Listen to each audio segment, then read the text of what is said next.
Hello everyone and welcome back to Let's Play Final Fantasy VII. In the last part, we raided the underwater Gelnika ship, and then went to space. Got the key. I think we got the key a couple parts ago, all the same, but we went to space, which... I almost said this is the first Final Fantasy to do it, but no, it's definitely not. 4 was.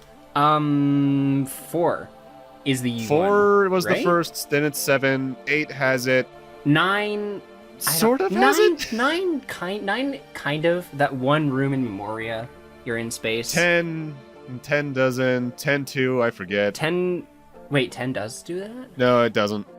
It gets spacey, but it's not the 12 space doesn't itself. do it. 13 does, sort of. 14, multiple times. What the 14 gets... What the expletive? 14 gets interesting. Either way, we got the key, but we needed that... I should note, actually, because you mentioned that. If you're playing along and you didn't grab that underwater key we got about 3 or so parts ago now, you'll be prompted to get that in a few moments, so if you don't remember where that is, just go back 2 or 3 parts, it'll be there. Otherwise, it's underwater towards the western continent, I think?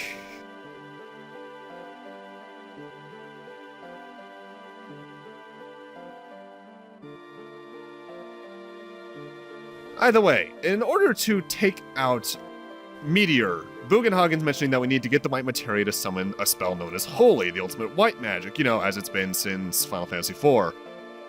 And the white materia glows a pale green when it's summoned. However, Cloud immediately realizes what the hell's wrong with that. Aerith had that materia with her when she, yeah, it's the one that they focused on in that cutscene. Yeah. In a way, it's kind of a well-played mesh of dramatic tension and emotion stuff, because you don't know that materia is important by that point because it's supposed to be able to do nothing. But having it focused on in that cutscene is a really good way for the player to think back and go, oh! Yeah. Shit. Yeah, we kind of needed that. Something I was actually just thinking about. So, in Final Fantasy V onwards, you have the... Actually, I guess it's this way in every Final Fantasy, but it's especially focused upon in Final Fantasy V, is the ultimate time, black, and white magic spells. Time is Meteor, black is Flare, white is Holy. So, this isn't black versus white. This is time versus white, which I find very interesting. Time magic on the whole was an interesting concept back in 5. I'm surprised they never really brought back. The closest we had was that some of them sort of became blue magic spells. Some of them. I'm mad that in Final Fantasy IX you can't use Arrow and Era. Because you literally have no way to attack with wind apart from rackets. Yeah. No, I don't even think there's a summon for it, is there? Fenrir? Maybe? Yeah, either way, this is that key we got. We need it in order to play the music box, which, by the way, this is perhaps one of the coolest locks I have ever seen.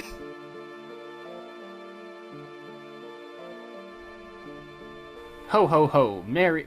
It's not Christmas yet, Bergenheim. That's next month. That's next month. Listen, no one is allowed to do anything Christmas-related until October 29th. October 29th. Yeah, which we're well past at this point for us. But yeah, I love the key here. It spins around, the little twigs on it hit those crystals a certain way, and it causes this waterfall to go down, which realistically should crush us under the water pressure alone, but I guess we got out of the way. So let's see what we're supposed to see from this. Oh, that's so gorgeous. Ooh.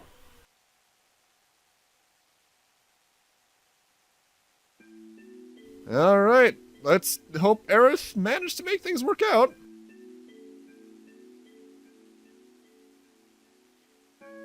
I wonder if anyone's ever made a meme of this scene where instead of seeing, like, the Aerith stuff, you're seeing, like, Cloud order some McDonald's or something. Or the scene, the robot chicken sketch. The robot chicken sketch. Oh, you know that meme that's been thrown around that's, like, the really big burly guy busting into the fast food restaurant and kicking the food out of the guy's hands? Yes. That could be like Cloud is the burly dude, and Sephiroth's yeah. Either way, down in the little section underneath this town, the white materia is glowing green. Aerith managed to pray for Holy. It worked. It worked! Which, hey, that's like the first good news we've gotten all week. So, Yeah, really. This game has been a load of just badness, and then this is probably the first sign of good news that we've seen, apart from, hey, you can get out of prison now and go get a gold chocobo. the last good news we had was that Cloud was alive. Which is at the very beginning of Disc 2, and now we're towards the end. Yeah. Actually, this might be more a halfway point. Like I said back in part 21, Disc 2 is a much faster-paced disc than Disc 1. Or wait, Disc 2 is better than Disc 1. Sorry, I think I just said Disc 1 twice. And it's extremely notable even in the Machina Bridge series that I brought up a couple times, which since our last recording, Season 4 has begun and they're blasting their way through Disc 2. I'm estimating next episode of that, which is going to be episode 28 of the series, I think, is going to be when they find, when they do all the huge materia stuff. Oh, what's up, Kitschy? Oh yeah, the Junin cannon was kind of missing, wasn't it? What happened with that? Operates on huge materia, but all of them been used, so cannon's useless. Yeah, cool. No big guns. But they moved it to where? And where is that? Oh, of course. That's eerie music. Oh. Back to Shinra. Yeah, it would be moved here, wouldn't it? But since they don't have huge materia, what are they going to use as fuel? You might be wondering. You look in the background, you can see a good instance of that right now. They have tied this cannon into the Mako reactors. Which means firing this thing alone is going to be about a couple of years off the planet's back. It's also in this cutscene that the continuity error I mentioned back when we were fleeing Junin from the execution sequence comes up. The Sister Ray was engraved on the cannon back there, but it doesn't get named that until this scene by Scarlet.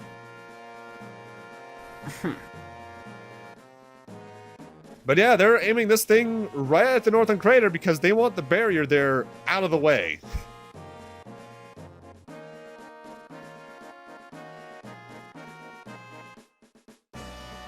Now, from the very brief footage we've seen of these characters in the 7 remake footage, I'm wondering if they're going to get any more screen time, because their screen time in here alone is pretty minimal.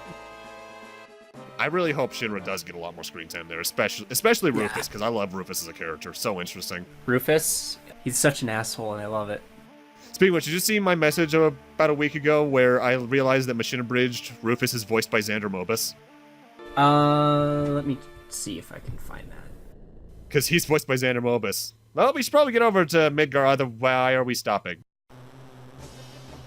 Why are they playing the Hurry Faster theme, and why is the world shaking? What's going on?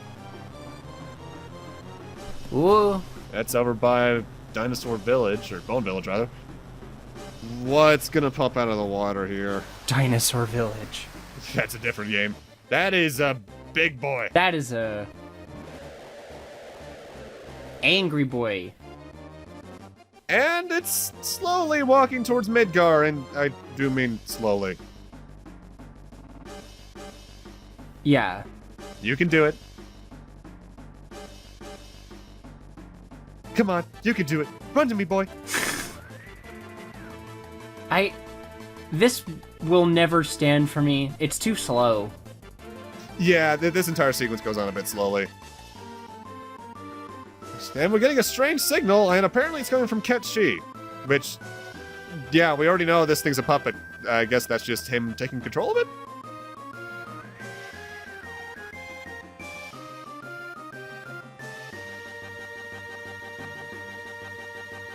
But yeah, there's a weapon heading right for Midgar, and we need to go over there to stop that. But note, destroy it. I should note that what's going on here, what we're about to do at least, is an American exclusive originally.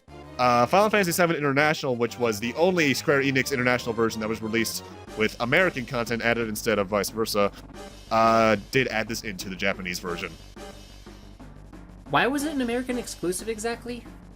I think they just realized they had all these animations for weapons back at the Northern Crater, and they realized we should probably do something with these, because the only weapon that was fightable in the original Japanese version was ultimate. And I think the only reason they never added a fightable sapphire weapon. I thought that was because he was killed in the cutscene. That's what it looked like to me. Yeah, killed in the cutscene, and there was no feasible way to, I think, get the party out there to fight it in time. It would have been nice if Diamond Weapon was the one that was destroyed and we'd be fighting Sapphire Weapon, because then it would be the idea of fighting the Corundum, Emerald, Ruby, Sapphire. Because instead now we have this Diamond, which doesn't really make any sense. Although seeing the Diamond Weapon on screen does remind me, something I don't think I've brought up yet, is that a good amount of the weapons are actually based off mecha from the Gundam universe, design-wise. I'll go over the other ones when they're relevant, but the Diamond Weapon in particular I think is based off the Quebli. But yeah, if you try to fly the Diamond Weapon, you just get boosted back. So we need to stand by and get prepared for it to make landfall. But since it's so slow, I'm just going to go and grab my golden chicken and run over there with it. Come here, CL. Where are you, girl? All the way over here. Oh, I have to run all the way over there to get you. Well, we got time. We got plenty of time. Okay, we're good. In Final Fantasy IX, you can only land on every surface once you have the Invincible. At least you can land on any surface in that game. Yeah, that's a point to 9, because the Hindwing can only land on grass, outside of one instance where you do a little glitch. Alright, CL, peck its knees! Do it! Ah, you're not gonna. Yeah, you're a good girl. You're not aggressive. Alright, so we're just gonna do some setup stuff here. This is the party I'm bringing into the next section of the game in general, especially for story stuff. The big thing you're gonna want here is Tetra Elementals on everyone, because then you'll be able to absorb any big elemental hits that are going your way. Yeah. I think Diamond Weapon strictly does use elemental attacks. More specifically, fire and ice? There's an ice, a fire. Yeah, fire and ice are the main ones. How did I remember this? Good question. Alright, Diamond Weapon has 30,000 HP, gives 35,000 experience points, 3,500 AP, 2,500 gil, takes half damage from fire, but double from lightning. And the big strategy with this is you're going to want to start off with Big Guard, and we're going to want to be using Mug early on because we can steal a... what's it called? Rising Sun from it, which is a weapon for Yuffie. The big thing I want to do here is just start off with magical type attacks. Bahamut Zero, Ultima, Bolt 3, Magic Breath, all those, because at the start of this fight, Diamond Weapon's defense is perfect. You're not going to be doing physical damage. Magic is the way to go. I think it's after a certain amount of limit breaks, or it completes its countdown that's going to start doing eventually, then you can switch to physical attacks over magical.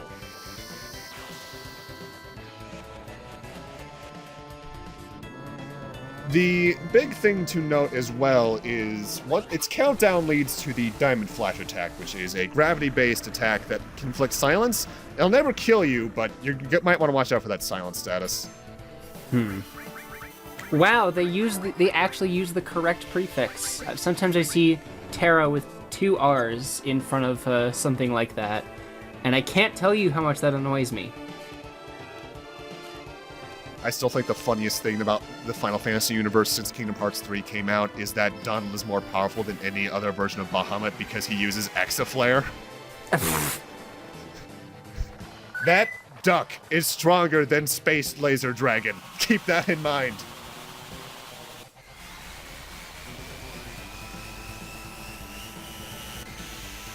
I love summon animations in this game, by the way. Yeah. I think Supernova's way overrated. But, especially, like, relative to the other animations, because there's so much good stuff put into it. Yeah, like, I think my favorite summon animation out of the series probably goes to either Eden or Ark from 9. Just because they're so long, but they're so cool. Alright. I'll have to use Ark at some point. I don't have a pumice right now. Oh yeah, because you're playing that right now. At this point, I believe right now is when his chest opens. I think that's when it's more viable to use physical attacks over anything else. Otherwise, I think it's like 3 limit breaks and its defenses will switch. Otherwise, just spam magic if you got some powerful stuff, and you should do pretty well. 30,000 HP isn't too much, especially compared to some of its cousins. So you should take care of it in pretty short span. Out of all the weapons, there's still only one I haven't defeated. Ruby in your case, right? Ruby. Yeah. We'll be taking care of them in a couple of parts. And trust me, we're gonna have time to talk about stuff in those fights, even with what I do. Also, Quadracast Ultima is absolutely ridiculous. Takes a while, it's loud as hell, but that's 8,000 damage. Alright, we still going? Sometimes it's hard to tell when fights are over in 7 because they don't do the victory countdown. They just kind of do a little cutscene and then it's like, you win! Mm-hmm. Actually, because it's not doing Diamond Flash, that means that cutscene's happening now. There we are.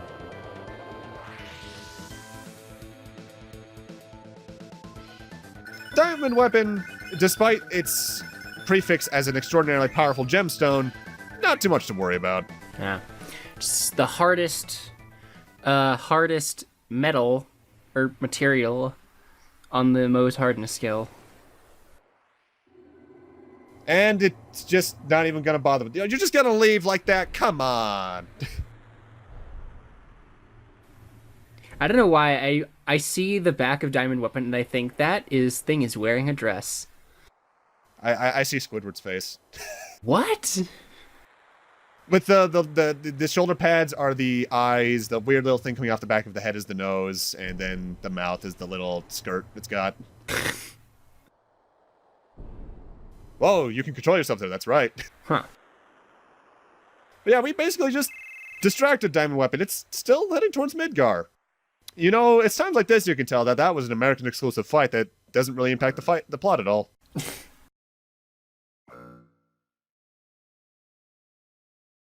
Alright, guess we're not going to be able to stop them from firing the Sister Ray, but I guess we'll get to see something cool at least. You know, there's all sorts of 7 merchandise out there. I wonder if they ever made like a scale model of this. Just on like a little diorama.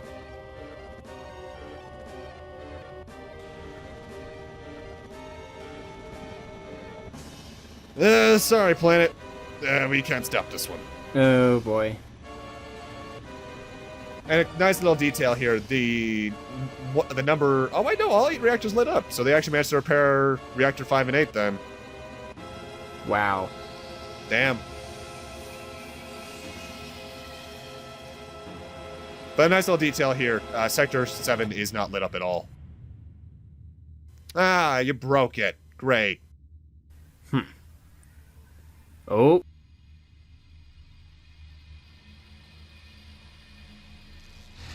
Oh, plug your ears, people. This is probably going to be loud. Oh, that wasn't too bad at all for us. I love how it's got like a replay.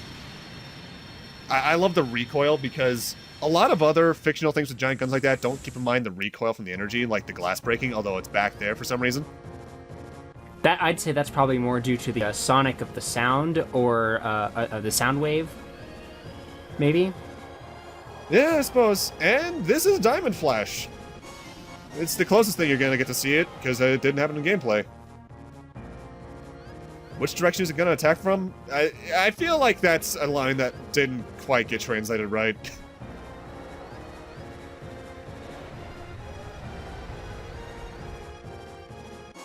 Wait, the cannon's heading right for this thing. We should probably get out of here. And you know, I gotta admit, not for nothing, Shinra's 2 for 2 on weapon kills. Yeah. We're not even 2 for 2. In fact, we're 0 for 2. Ultimate got away back in Middeal, and we did nothing but distract this thing. Those are giant feet. Yeah, People with the thing for that, look away. Look away, children. But the bigger question is, will this get rid of the barrier? Because if it does, that's admittedly, we could use that for our own gain. Hey, good job, Shinra, you evil corporation. You actually did something useful for once.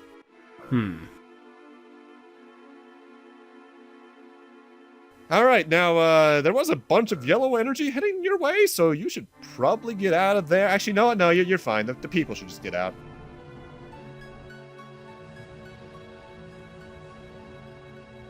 Rufus, you're not gonna run? Rufus? And he's dead as this game is concerned. That's probably one of the compilation things from after this that I find the most confusing. Rufus survives that. I was gonna say, does he survive that? Yeah, he's back in Advent Children and all that. I don't know how. Off the top of my head, I'm assuming the remake is probably gonna do something with that just to explain how he got out of there.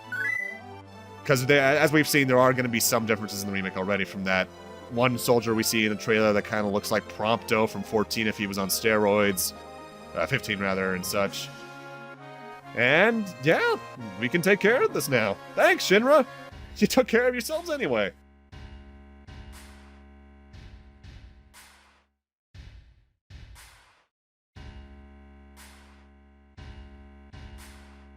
Yo, Keshi, what's up? Scarlet and Heidegger. What about them? Well, that basically says yeah. who Ketchi is. If you can't figure it out from that alone, the entire time Reeve has been Ketchi. Which, looking back, is probably one of the more predictable parts of the game, because if you're paying attention of people who are against what Shinra's doing, Reeve has been against President Shinra since the Sector 7 fall. And the gun's trying to fire again? That sounds like a bad idea, given the amount of energy it took to begin with.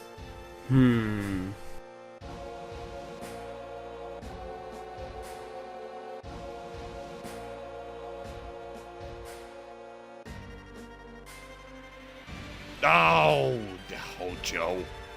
What are you doing? Why do you want to give Sephiroth Mako? Mad science. That's like Luigi level, or Luigi level of mad scientist. I don't say Luigi because it reminds me of it's just too much Luigi. Now that you mention it, there are some beyond the whole mad scientist thing, of course. There are some minor parallels between Luigi from 4 and Hojo here. Transformation. Yeah. Barnabas. Does he have like a machine fight firm at all? No, but he is responsible for a lot of the things that we fought back in Disc 1. Now that I think about it, despite being a very big popular fiction trope, there's not many mad scientists in the FF series. Like, Luigi, Hojo are about it. 9 doesn't really have one. 6, no. 5, no. 10, no. 14 has one, but he's more so insane in the dedicated sense. Oh, that's the worst. Isn't that the worst kind of insanity, though?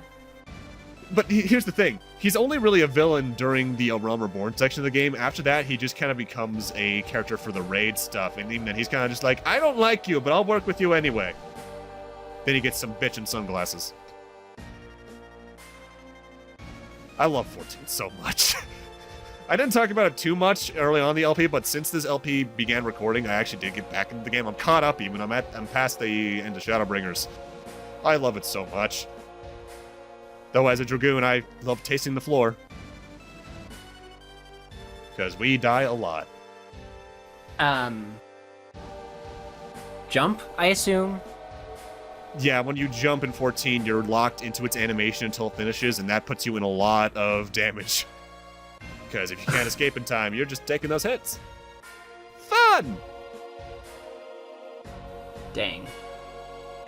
But yeah, Hojo's gonna try and fire the weapon, and Reeve just got ousted, essentially, because Scarlet and Heidegger are a thing, I guess. don't quite get their logic beyond power, but well, I guess that's all I need. Evil corporation, yada yada yada. Yada yada yada, Jeff Bezos, yada yada yada. F*** him. Agreed. Just him. The company's fine. Just him. But yeah, since Heljo's gonna try and fire that shit again, we're gonna head over there and take care of stuff. But first, there is one side quest that opens up right now that most people don't take care of until Disc 3, but I'm gonna do it now. I always do it in Disc 2. Having Ultima weapon before getting the Ragnarok is good. Yeah, because if we head over here at this crater that's opened up since after the whole Northern Crater thing, Ultimate Weapon is waiting for us in this crater. So I changed my setup a bit. We're bringing in Yuffie and Red. Why is he waiting for you? Is he just like, hi, I exist. I'm not going to do any damage until you fight me? I'd estimate it's probably a standby mode because the planet's probably in shock. Either that or... Because the weapons have to be like biomechanical of some sort, so this is probably its resting spot. Welcome to the Ultimate Weapon. Okay. Weapon has 4,000... No, wait, that's the magic pot. Oops. 100,000 HP, 400 magic point, 400 MP. You don't get any experience out of this... wait a minute. Whoa. I'm looking at the story phase. My goodness.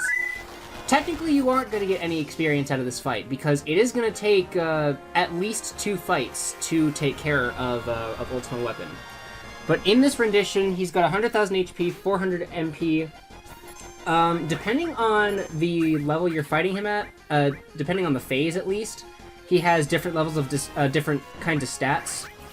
35,000 experience points, 3,500 AP, and 25,000 gil. You can steal a reflect ring from him when he's on the ground, and a circlet when he's flying.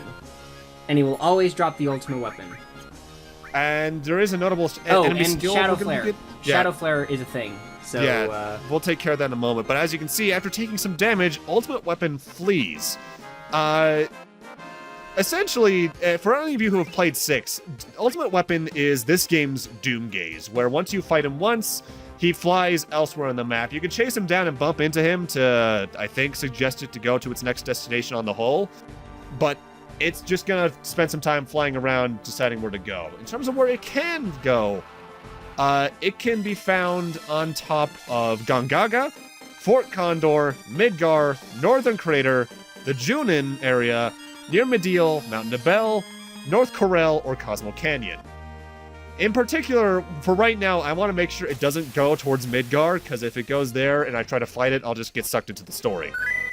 The first 4 options that I said, Gongaga, Fort Condor, Midgar, North Crater, will result in a ground-based battle, whereas the rest of them will be an aerial battle.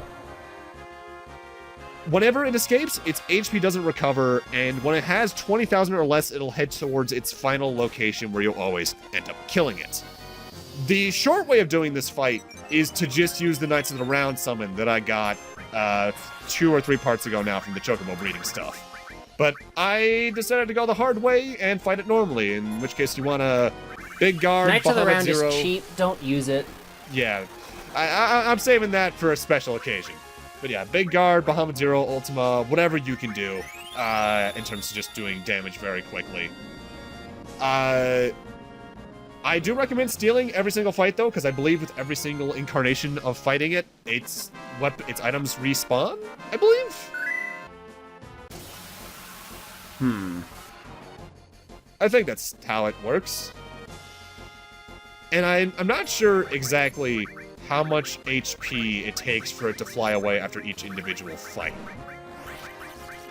I know it takes 20,000 for the final one, but before that, I'm not certain. And I think if you do up to the 20,000 mark, no matter how much damage you do beyond that, it'll reset to 20,000 for the final fight. Unless you kill it, unless you deplete all of its HP, I'm pretty sure. Yeah, because I think if it's like at 1 HP, it'll get recovered up to 20,000, and anything as well up to 20,000 is what's going to get recovered to for the final fight. Yes. This is the healthiest boss we've fought so far, but honestly, since you have chances to heal between each occasion, it's not much harder than anything else we've seen thus far. It can dish out the damage, don't get me wrong, but yeah, not much to worry about.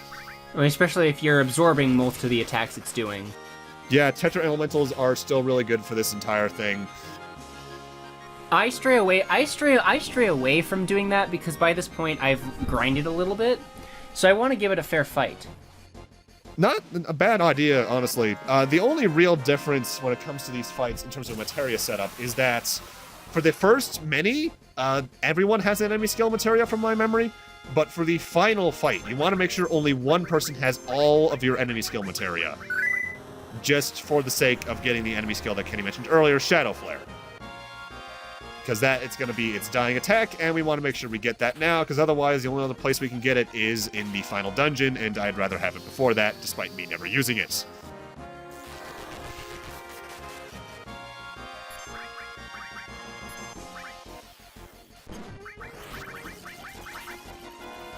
I think another thing that helps me out with absorbing abilities here is I think I have a lot of people set on their armor to elemental lightning, so I'm absorbing it. Except for one of them, because again, I didn't get a certain elemental materia earlier on.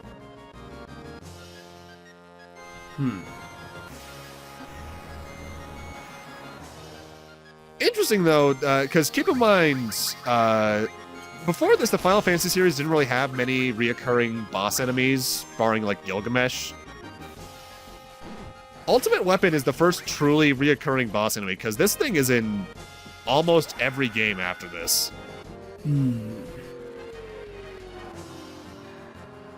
Yeah, almost every game. Yeah, 9 doesn't have it. 9's closest thing to a weapon fight is Ozma. In fact, I've heard some people call it Ozma Weapon, and I'm not sure if there's any like credence. I'm not sure if there's any credence to that, like in the Japanese text. It's just a freaking rainbow super ball. And it will bounce you back to the ground. No, it'll completely just destroy the island. Oh yeah, that's a good point. Again, I'm not sure if there is a way to speed up it moving from location to location, so we're looking at about 20 minutes? I want to say 30 plus minutes of me just chasing this thing around. Eventually, I just stopped recording the chases and only started recording when it had chosen the location to go.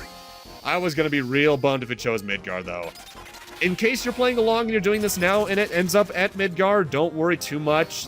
The Apocalypse or whatever else you have is going to be more than enough. Can't you just reset the game? I'm not certain how the RNG works for it, so I'm not sure if resetting would help. I'm sure it's worth a shot, but I've never done it. If it lands over Midgar, I just take whatever I have and go into that whole I mean, there's also the possibility that you could change the RNG seed by entering a random battle while it's mid-flight. That's true. I've never tried it. It might be worth a shot. I'll probably do that next playthrough of this, which will probably end up actually being for me maybe like next month. I'm doing my yearly playthrough. Because this was not a yearly playthrough.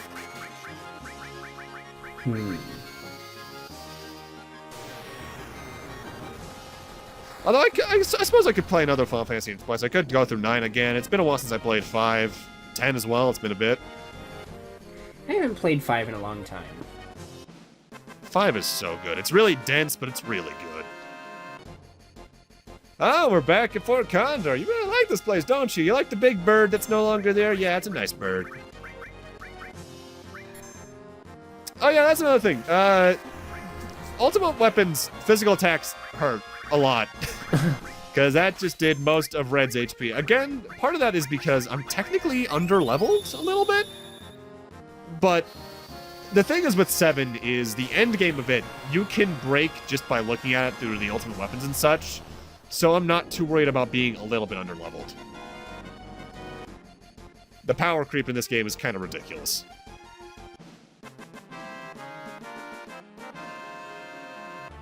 Alright, and here we are. You've reached the last 20,000 and it'll fly over here just next to Cosmo Canyon for its final aerial battle. Again, though, the pattern isn't any different from what you want to do here. The only thing you want to do is make sure you're counting how much damage you're doing so that when you're getting close to that magical 20,000th HP point, you have whoever has the enemy skill materia do the final hit so they can learn Shadow Flare.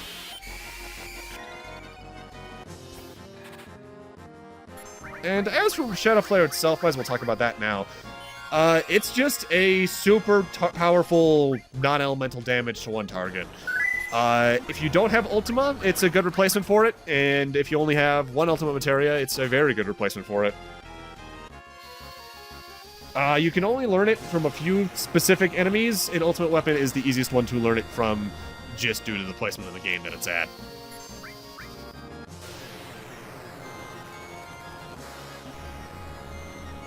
Thankfully, from the top of my head, this is the last time the series does the whole traveling boss fight like this. Because 8 didn't have this, 9 didn't have it, 10 doesn't. Yeah, they never did this again. They never brought back the whole Doomgaze thing, did they? No, I don't think so. And, good. I hate this mechanic. It's better here than it was in 6, admittedly, because you don't have to look for, like, 1/128th of the map for wherever Doomgaze was. But it's still tedious. And that's Ultimate Weapon out of the way. Medeal's revenge has been gained. And for beating it, we get Clout's Ultimate Weapon, Ultima Weapon. That does more damage the higher your HP is compared to its total. 1-to-1 HP, you're gonna be doing a lot. And upon defeating Ultimate Weapon, it crashes into the ground, and even though we don't see it here, yes we do, this causes a crater in the ground. You can't and land if you haven't there. done the You can't land there, forest... and that's like the way you get to the ancient forest, unless you've got a mountain or gold chocobo. Yeah, if you don't have the Apocalypse or anything else in there yet, you can now go up there without doing the gold chocobo. I'd still recommend doing the gold chocobo stuff, because it's going to be worth it more in the long run anyway. But yeah, if you want to do that, you can. But with that, we're going to need to end this off here. Thank you guys for watching, and in part 31, we're going to be off raiding Midgar. Woo. See you guys then.